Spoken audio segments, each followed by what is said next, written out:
شروع اللہ کے نام سے جو نہایت مہربان اور بے حد رحم والا ہے۔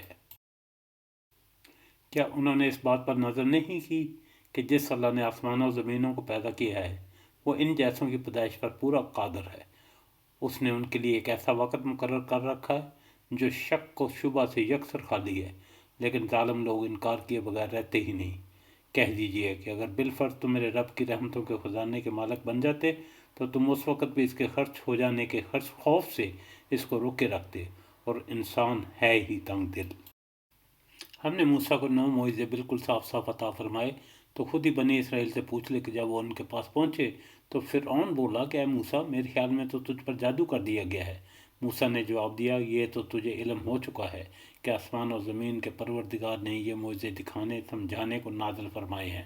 اے فرعون، میں تو تم سمجھ رہا ہوں کہ تو یقیناً برباد و ہلاک کیا گیا ہے۔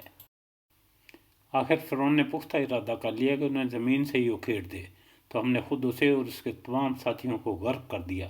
اس کے بعد ہم نے بنی اسرائیل سے فرما دیا کہ اس سرزمین پر تم رہو سہو، ہاں جب آخرت کا وعدہ آئے گا ہم تم سب کو سمیٹ اور لپیٹ کر لے آئیں گے۔ اور ہم نے اس قرآن کو حق کے ساتھ اتارا اور یہ بھی حق کے ساتھ اترا۔ ہم نے آپ کو صرف خوشخبری سنانے والا اور ڈرانے والا بنا کر بھیجا ہے۔ قرآن کو ہم نے تھوڑا تھوڑا کر کے اس لیے اتارا ہے کہ آپ اسے بمہلت لوگوں کو سنائیں، اور ہم نے خود بھی اسے بتدریج نازل فرمایا۔